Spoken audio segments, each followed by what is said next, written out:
الله تبارك وتعالى في القرآن المجيد والفرقان الحميد.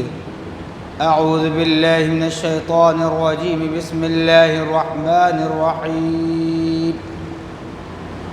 وأما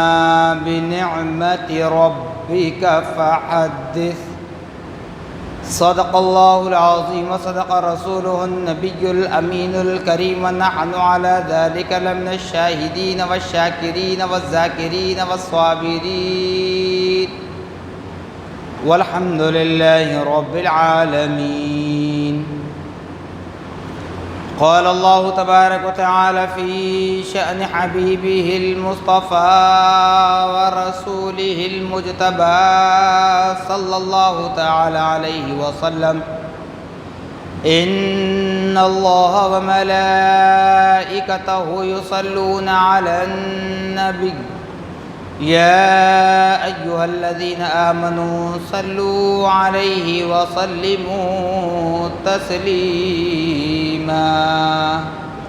اللهم صل على سيدنا شفيعنا مولانا محمد كما تحب وترضى بأن تصلي عليه صلی اللہ تعالی علیہ وسلم.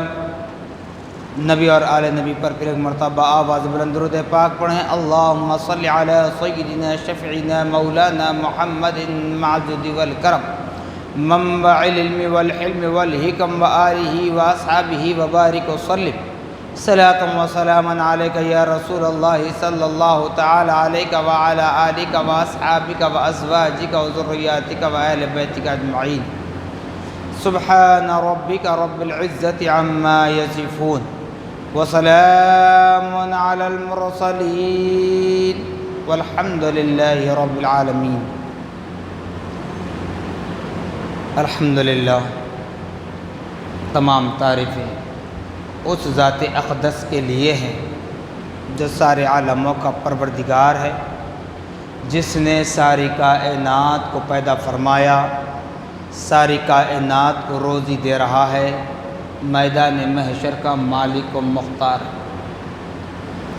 یقیناً اس خدا رب ذوالجلال کا بڑا ہی شکر احسان عظیم ہے کہ اللہ سبحانہ و تعالی نے ہم اور آپ کو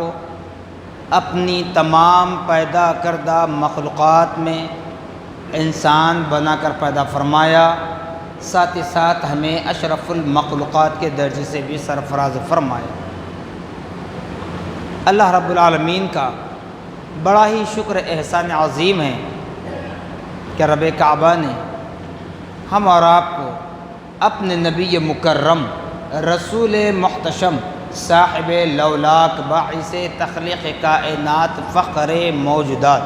حضور تاجدار مدینہ حضرت محمد مصطفیٰ احمد مجتبیٰ صلی اللہ تعالی علیہ وسلم کی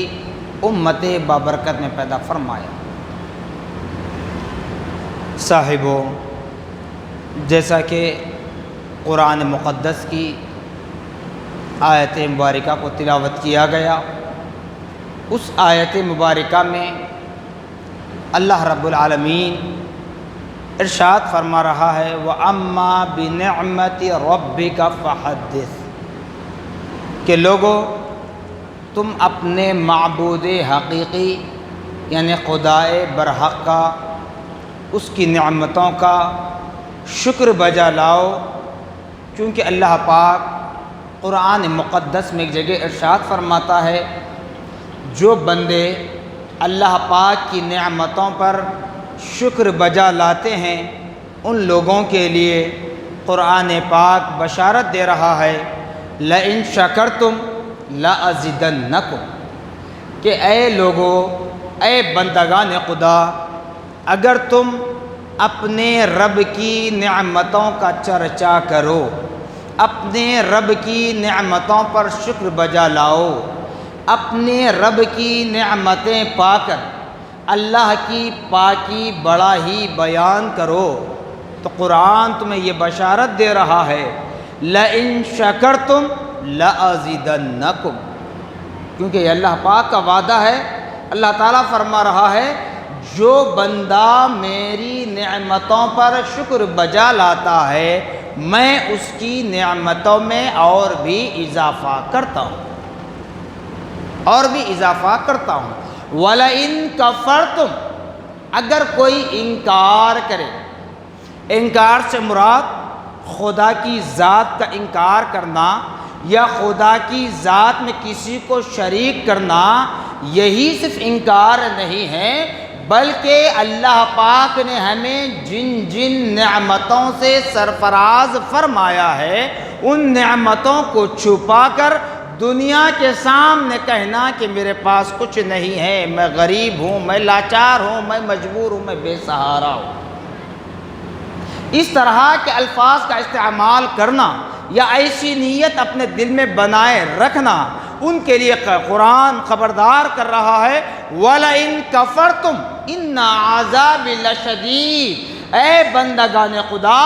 جب تم اپنے رب کی نعمتوں کا انکار کرو، اس کی نعمتوں کو چھپا کر بیٹھ جاؤ اور دنیا والوں کے سامنے اپنے آپ کو کمزور بتاؤ، تو یاد رکھ لو میدان محشر کا انتظار کرنا ہوگا، جہاں میزان لگائی جائے گی، یعنی ترازو لگایا جائے گا، نامہ اعمال تولے جائیں گے، نیکی اور بدی کا حساب ہوگا۔ یہاں تو دنیا میں ہم ہر کسی سے جھٹلاتے ہیں، دھوکہ دیتے ہیں، فریب دیتے ہیں، اپنے آپ کو بالکل ایک کمزور بتانا چاہتے ہیں، لیکن رب تبارک و تعالیٰ کی بارگاہ میں کوئی بھی جھٹلا نہیں سکتا۔ تو اللہ تعالیٰ فرما رہا ہے جو میری نعمتوں کا انکار کر بیٹھتے ہیں، میرا عذاب ان کو سختی کے ساتھ پکڑنے والا ہے، بڑی سختی کے ساتھ پکڑنے والا ہے۔ اگر وہاں پر بھی جھٹلانے کی کوشش کریں، جیسے اس سے پہلے میں نے کہا کہ اللہ پاک ہمارے جسم کے ایک ایک عضو کو زبان حال دے دے گا جو ہمارے خلاف رب کی بارگاہ میں گواہی دیں گے۔ اس کے بعد بھی اگر ہم جھٹلانے کی کوشش کریں تو فرشتے پوچھیں گے، کیا پوچھیں گے؟ وہی پوچھیں گے جو رب نے فرمایا، جو رب کا کلام ہے، اٹل فیصلہ ہے، جو سورہ رحمان میں بار بار ریپیٹ کیا گیا، فَبِأَيِّ آلَاءِ رَبِّكُمَا تُكَذِّبَانِ، اے خدا کے بندے اب تو صحیح کہہ دے، کیونکہ خدا کی بارگاہ میں ہے، دنیا میں تھا تو تو خود بظاہر خدا کے دربار سے دور تھا۔ اگر تو کامل مومن ہوتا تو تجھے اس بات کا یقین ہو جاتا کہ میں جو بھی اچھا کام کر رہا ہوں یہ رب کی قدرت کاملہ سے کر رہا ہوں، رب کی حول و طاقت سے کر رہا ہوں، کیونکہ رب نیک بندوں کے سایہ بسایہ ہوتا۔ بلکہ یہاں تک بتلایا گیا اللہ رب العالمین جتنی مخلوقات کو پیدا کیا ہے، بالخصوص کلمہ طیب لا الہ الا اللہ محمد الرسول اللہ پڑھنے والوں کے لیے بشارت دی جاتی ہے کہ اللہ پاک دن بھر میں 24 گھنٹے میں اپنے ہر بندے کے دل پر 360 مرتبہ نظر ڈالتا ہے، 360 ٹائمز، 360 مرتبہ نظر ڈالتا ہے۔ باوجود اس کہ ہم دنیا کی زندگی ایسے ویسے گزار لیتے ہیں، اسی لیے قرآن کہتا ہے کہ لوگوں دنیا کی زندگی تو تم بتا رہے ہو، دنیا میں تو بڑا عیش و آرام کر رہے ہو، پھر بھی رب تبارک و تعالیٰ کی نعمتوں کا انکار کرتے ہو، تو یاد رکھ لو میدان محشر ابھی باقی ہے، حساب و کتاب باقی ہے۔ تو فرشتہ یہی پوچھے گا فَبِأَيِّ آلَاءِ رَبِّكُمَا تُكَذِّبَانِ، اے خدا کے بندے رب کی کن کن نعمتوں کو جھٹلائے گا، کن کن نعمتوں کو جھٹلائے گا، کون کون سی نعمتوں کو جھٹلائے گا؟ ساری نعمتیں اکٹھا کر دی جائیں گی، جہاں سب سے پہلے اللہ پاک نے ہمیں دنیاوی اعتبار سے بتا رہا ہوں، سب سے پہلے اللہ پاک نے ہمیں ماں کے پیٹ میں گوشت کا لوتھڑا بنایا، اس وقت سے لے کر دنیا میں جنم لینے تک، پھر اس بچپن کے عالم سے لے کر جوانی تک، جوانی سے لے کر بڑھاپے تک، پھر ملک الموت کا فرشتہ آ کر روح قبض کرنے تک، جتنی اللہ پاک کی نعمتیں ہیں ساری نعمتیں سامنے رکھ دی جائیں گی۔ اب فرشتہ پوچھے گا فَبِأَيِّ آلَاءِ رَبِّكُمَا تُكَذِّبَانِ، اے بندے بتا اب رب کی کن کن نعمتوں کو جھٹلائے گا، کن کن نعمتوں کو جھٹلائے گا۔ چونکہ ہم آج غلطی کرتے ہیں، 40 سال کے ہو گئے، 50 سال کے ہو گئے، تب بھی غلطی کر کے کہتے ہیں ماں باپ نے ہمیں تربیت نہیں دی، غلطی کر کے کہتے ہیں کہ ہمیں کسی عالم نے نہیں سکھایا۔ تو وہاں ساری نعمتیں اکٹھا کر دی جائیں گی، تمہاری نظروں کے سامنے ہوگی، اور تمہیں وہ منظر دونوں دکھائے جائیں گے جو تم نہیں جانتے تھے۔ اس وقت تمہارے ساتھ کیا حال تھا، جب جاننے لگے تو خدا کی رحمتوں کا کیسے نزول ہوا، خدا کی نعمتیں تم کو کیسے ملتی رہیں۔ جہاں تمہارے ماں باپ تونگر یعنی کمزوری کے عالم میں معاشی اعتبار سے بحران ہو کر جو زندگی بسر کی، آج تمہارے زمانے میں اللہ نے تمہیں کیسے کیسے طریقوں سے نوازا، یہ ساری نعمتوں کو بتایا جائے گا، اچھائیاں اور برائیاں دونوں کو رکھ کر تقابل کیا جائے گا، وہاں کوئی نہیں جھٹلا سکتا۔ تو اس لیے ایمان والو اپنے پروردگار کی نعمتیں جب ملتی ہیں اس پر شکر بجا لائیں، غم میں بھی ہیں، مصیبت میں ہیں، بیماری میں ہیں،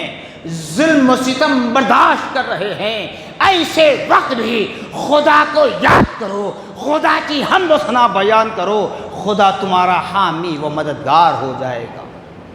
خدا تمہارا ناصر ہو جائے گا۔ تم دنیا کی طاقت سے ہیلپ چاہتے ہو، دنیا کی دولت سے ہیلپ چاہتے ہو، دنیا کی شہرت سے ہیلپ چاہتے ہو، دنیا کی عزت سے ہیلپ چاہتے ہو، لیکن ساری چیزیں اس وقت میں ہیلپ دیں گی جب تمہارے پاس پیسہ ہے، جب تمہارے پاس زبان میں بولنے کی طاقت ہے، جب تمہارے پاس جسم پر گوشت، اگر گوشت نہیں ہے جسم پر، زبان میں بولنے کی طاقت نہیں ہے، پیسہ نہیں ہے، تو تمہاری مدد کوئی نہیں کرتا دنیا میں۔ لیکن وہ خدا رب العالمین ہے، کبھی اس نے کسی بندہ مومن کو تنہا نہیں چھوڑا، تنہا کسی بندہ مومن کو نہیں چھوڑا۔ اس خدا کو یاد کرو، بطور خاص مصیبت میں تو یاد کرتے ہیں، بیماری میں تو خدا کو یاد کرتے ہیں، آفات و بلیات کے وقت تو خدا کو یاد کرتے ہیں، لیکن خوشی کے موقع پر خدا کو، خدا کے گھر کو، خدا کی کتاب کو، خدا کے فرمان کو، خدا کے قانون کو بھول جاتے ہیں۔ اس لیے مسلمان تباہی کے راستے پر نظر آ رہا ہے۔ جیسے یہ ذوالقعدہ کا مہینہ ہے، اسی ماہ مبارک کی 15 اور 16 تاریخ کو خطب دکن خواجہ بندہ نواز یوسف دراز بلند پرواز رحمۃ اللہ علیہ کا سالانہ عرس شریف منایا جاتا ہے۔ آپ تحریر فرماتے ہیں کہ پیسہ ہی صرف نعمت نہیں ہے، اولاد ہی صرف نعمت نہیں ہے، دنیا کی عزت ہی صرف نعمت نہیں ہے، دنیا کی شہرت ہی صرف نعمت نہیں ہے، دنیا کی کرسی ہی صرف نعمت نہیں ہے، دنیا کی طاقت ہی صرف نعمت نہیں ہے، بلکہ پیسے سے جب نوازا گیا، اللہ نے تمہیں دنیا کے مال سے نوازا، تو ہمیں چاہیے کہ اللہ کی اس دی ہوئی دولت دنیا کو اللہ کی راہ میں خرچ کریں، تب جا کر اس کے لیے نعمت عظمیٰ کہلائے گی۔ اللہ نے ہمیں طاقت دی ہے تو یاد رکھ لیں، بزرگان دین بڑی گہری نظر رکھتے تھے، اللہ نے ہمیں طاقت دی ہے تو ظالم کے کاندھے سے کاندھا لگا کر کھڑے نہ ہو۔ ارے طاقتور انسان، تیری طاقت اگر خدا کی نظر میں حقیقی نعمت بنانا ہے، خدا کو راضی کرنا ہے، مظلوم کی آڑ بن کر کھڑے ہو جاؤ، مظلوم کے کاندھے سے کاندھا لگا کر کھڑے ہو جاؤ، ظالم سے مقابلہ کر، تب تیری طاقت کا صحیح استعمال ہوگا، خدا اس کا رسول تجھ سے راضی ہوگا۔ ہم کیا کرتے ہیں؟ عام طور پر ہوتا کیا ہے؟ چاہے کوئی کلچر، کوئی مذہب ہو، ظالم کا ساتھ دیتے ہیں، کیونکہ پیسے سے ہمیں محبت ہے، شہرت اور عزت سے ہمیں محبت ہے، انسانیت سے نہیں ہے۔ اسلام صرف مومن کے کاندھے سے کاندھا لگانے کا حکم نہیں دیتا۔ جہاں اسلام مومن کے شانہ بشانہ کھڑے رہنے کا حکم دے رہا ہے، وہیں پر انسانیت کو زندہ رکھنے کے لیے مظلوم کا سایہ بن کر کھڑا رہنے کی تعلیم دیتا ہوں، چاہے مظلوم مسلمان ہو کے غیر مسلمان، ظالم مسلمان ہو کے غیر مسلمان، ہمیں اپنی طاقت کا استعمال صحیح کرنا ہے، مظلوم کی حمایت کے لیے کھڑے ہو جائیں۔ کیوں؟ آج تم مظلوم کے لیے کھڑے ہو جاؤ، جب تم پر کوئی آفات و بلیات نازل ہوں، اللہ تمہارا سہارا بن جاتا ہے، اللہ تمہارا سہارا بن جاتا ہے۔ اگر آج ظالم کے ساتھ ہم کھڑے رہیں گے، اللہ تعالیٰ تو ظالم نہیں ہے، ظلم نہیں کرے گا، مگر میدان محشر میں بتائے گا، میدان محشر میں بتائے گا، پوچھے گا کہ میں نے تجھے طاقت اس لیے دی تھی کہ تو ظالم کے ساتھ کھڑے رہ کر انسانیت کو خطرے میں ڈال دے۔ اسی طرح علم بھی ہے۔ علم کیا ہے؟ اللہ نے ہمیں دولت علم سے سرفراز فرمایا ہے، تو ہماری ذمہ داری بنتی ہے کہ جو علم سے ناآشنا ہیں ان کی مدد کریں، ان کو راہ راست پر لائیں، ان کو خدا کی وحدانیت بتائیں، ان کو نبی کا پیغام پہنچائیں، ان کو صحابہ صحابیات، نبی کے اہل بیت اطہار، نبی کے اولاد امجاد، اللہ کے انعام یافتگان بندوں کی سیرت بتائیں، تاکہ وہ راہ راست پر آ سکے۔ اگر عالم بھی یہ کام نہ کرے، طاقتور بھی یہ کام نہ کرے، مالدار بھی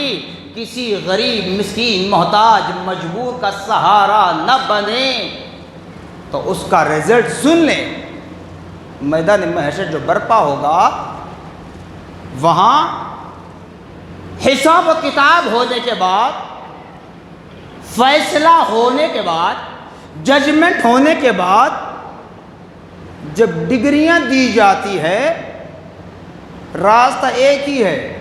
منزل دو ہے، راستہ ایک ہی ہے، منزل دو ہے، جنت بھی اسی راستے سے ہے، دوزخ بھی اسی راستے سے ہے، مگر راستہ ایک ہی ہے، پل صراط، جسے پل صراط کہا جاتا ہے۔ تو اب دنیا میں تو آڑ لیتے ہر کسی کی ہم، تو بندہ نواز سرکار رحمۃ اللہ علیہ نے کیا فرمایا؟ یہ سب چیزیں خدا کی نعمت ہیں، لیکن ایک کامل مومن ہونے کی علامت یہ ہے کہ اس کو ہدایت مل جائے، تو پھر سب اس کے لیے نعمت عظمیٰ کہلائے گی۔ اگر اسے سب کچھ دنیا کا مل جائے، ہدایت نہ ملے، تو کامل مومن ہونے کی علامت نہیں ہے۔ تو بہرحال جب راستے پر چلیں گے پل صراط پر، جنتی اسی پل صراط سے گزرے گا، جبکہ بتایا جاتا ہے کہ پل صراط کا راستہ اتنا کٹھین ہوگا جو بال سے بھی باریک، تلوار سے بھی تیز، جب جنتی گزرے گا اپنے نامہ اعمال میں نیکیوں کی بدولت اس پل صراط سے گزرے تو بالکل ایک روشنی پائے گا، پھر اس تلوار سے تیز راستے پر جب اپنے قدم کو رکھے گا اسے تکلیف نہیں ہوگی۔ جیسے ہم ٹہلنے کے لیے ہریالی میں جاتے ہیں، ہمارے فنکشنز میں اگر کوئی گیسٹ آئے، مہمان آئے، ان کے لیے قالین بچھاتے ہیں نا، اسی طرح جنتی جب جنت میں جائے گا تو اس کٹھین راستے کو ایک مخمل کی طرح، ویلویٹ کی طرح محسوس کرنے لگے گا۔ اب جنتی جا رہا ہے، اس جنتی کے پیچھے مجھ جیسا گنہگار جب پل صراط پر چڑھے تو وہ جنتی آرام سے جنت میں چلا تو جائے گا، لیکن جب مجھ جیسا گنہگار اس کے پیچھے پیچھے دوڑنے لگتا ہے تاکہ اس کی روشنی میں، اس کے سائے میں میں بھی جنت میں چلا جاؤں، لیکن نامہ اعمال بتائیں گے اے گنہگار بندے، اے خدا کے نافرمان، رک جاؤ، تیرا وہ راستہ نہیں ہے، اس کے قدم آگے بڑھنے دے، جب اس کا سایہ ختم ہو جائے گا اس کے بعد تجھے چلنا پڑے گا۔ جب مجھ جیسا گنہگار اس پل صراط پر چلے گا تو اس تلوار سے تیز دھار کا جو راستہ پل صراط ہوگا اس پر چلتا ہے تو نیچے جہنم کا گڑھا ہوتا ہے، چلتا ہے تو نیچے جہنم کا گڑھا ہوتا ہے، اور سب سے پہلا عذاب قیامت کا وہیں پر شروع ہو جاتا ہے کہ وہ کٹ کٹ کر ٹکڑے ٹکڑے ہو کر جہنم کے گڑھے میں گر جاتا ہے۔ اب بھلا بتاؤ ایمان والو، آج دنیا میں بڑے عیش و آرام کی زندگی تو ہم گزارتے ہیں، مگر میدان محشر کا ہم نے کیا کیا؟ اللہ کو منہ دکھانے کے لیے ہم نے کیا تیاری کی ہے؟ نوجوان ہوں، ضعیف ہوں، بچے ہوں، کوئی ہوں، مرد ہوں، عورت ہوں، ہم نے آخرت کے لیے کیا سامان تیار کیا ہے؟ دنیا کے عیش و آرام کے ہر چیز ہمارے پاس میسر ہوتی ہے، تو خدا را یہ باتیں کہنے کا مقصد یہی ہے کہ حالات آپ دیکھ رہے ہیں، میڈیا سے آپ اچھی طرح واقف ہیں، کہاں کہاں کیا کیا ہو رہا ہے، باوجود اس کے ہم اب بھی اگر نہ سدھریں گے تو پھر کب سدھرو گے؟ میدان محشر میں عذاب کا جو سلسلہ ہوگا، جو میں کہہ رہا تھا کہ وہاں 3 لوگ سب سے پہلے جہنم منہ کے بل ڈھکیلے جائیں گے۔ 3 اشخاص ہوں گے، 3 لوگ ہوں گے، مالدار، دولت مند دنیا کا، جس کو اللہ نے دولت دی، چونکہ اللہ پاک یہ فرماتا ہے بندے میں نے تجھ کو دولت دی تو میری راہ میں خرچ کرنا، لیکن چھپا کر، بتا کر نہیں، چھپا کر۔ میں نے تجھے طاقت سے نوازا، ظالم کے ساتھ نہیں، مظلوم کی ڈھال بن کر کھڑے ہو جانا، مظلوم کا سایہ بن کر کھڑے ہو جانا، مظلوم کے شانہ بشانہ کھڑے ہو جانا، نہ عزت کی طلب کرنا، نہ شہرت کی طلب، نہ کسی اور چیز کی، صرف مظلوم کے ساتھ کھڑے ہو جانا۔ علم دیا، تمام علوم شامل ہیں، لیکن بطور خاص علم دین کا معاملہ ہے۔ جو عالم ہے، عالم ایسے نہیں کہ زبان سے کہہ دے لیکن خود عمل نہ کرے، عمل بھی ضروری ہے۔ وہ عالم بھی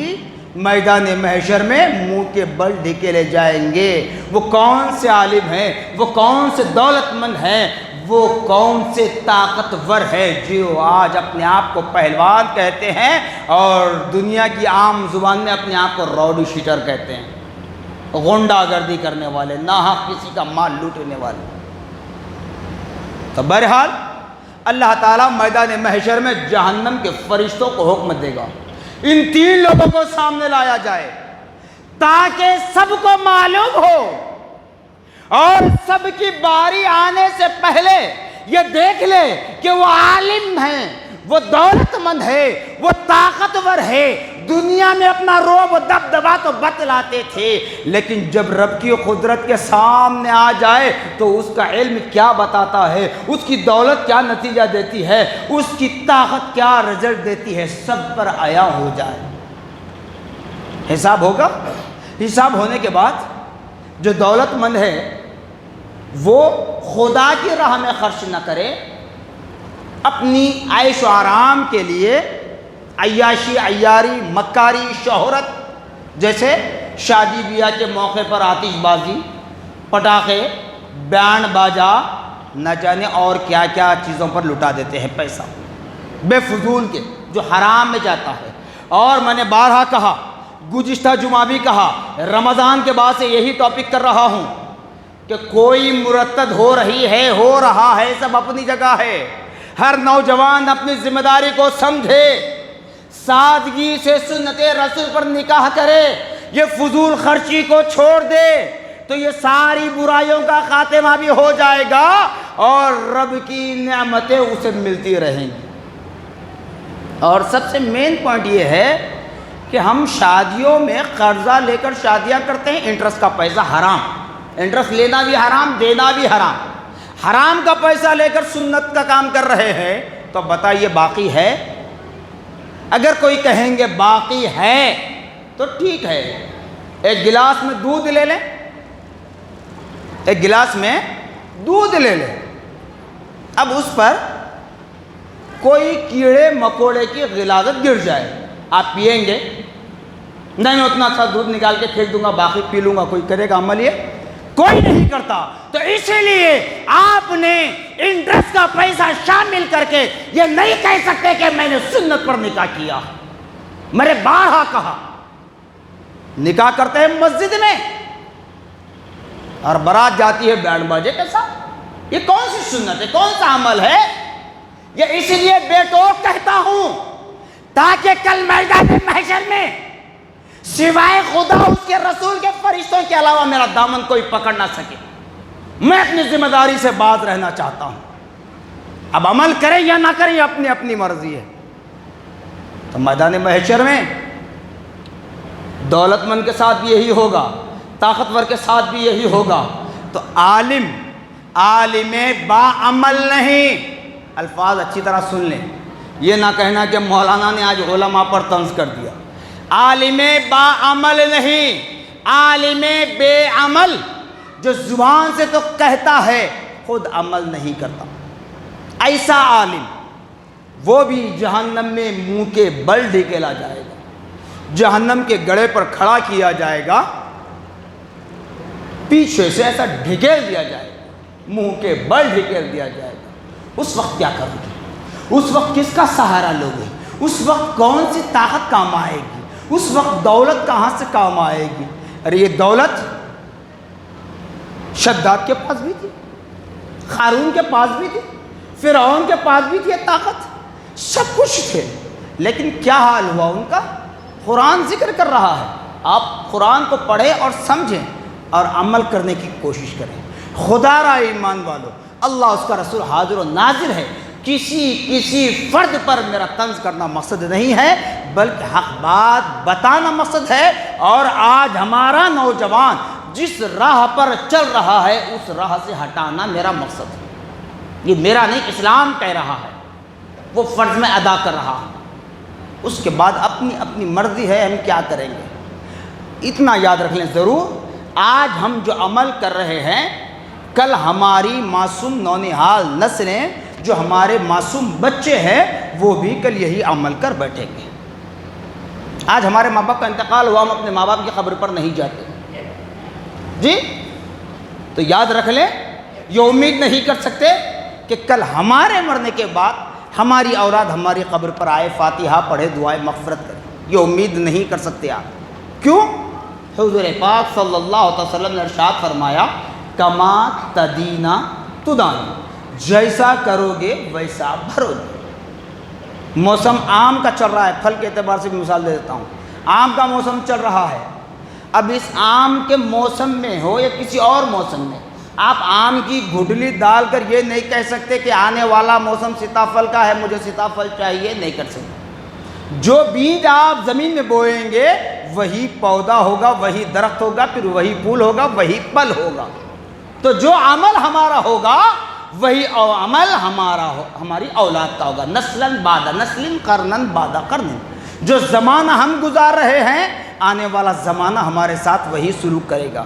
جو عمل ہم اپنے ماں باپ کے ساتھ، اپنے بڑوں کے ساتھ کر رہے ہیں وہی عمل، وہی طور طریقہ کل ہماری اولاد ہمارے ساتھ کرے گی۔ اس لیے خدا را اے ایمان والو، اپنے آپ کو جہنم کی آگ سے بچانے کی کوشش کریں اور اپنے آپ کو خدا اس کے رسول کا فرما بردار بنانے کی کوشش کریں، تو پھر یقیناً اللہ رب العالمین ہمارے اعمال سے بھی راضی ہوگا، خوش ہوگا اور ہماری نعمتوں میں اضافہ فرمائے گا۔ جزاکم اللہ خیر الجزاء، وآخر دعوانا الحمدللہ رب العالمین۔ سنت ادا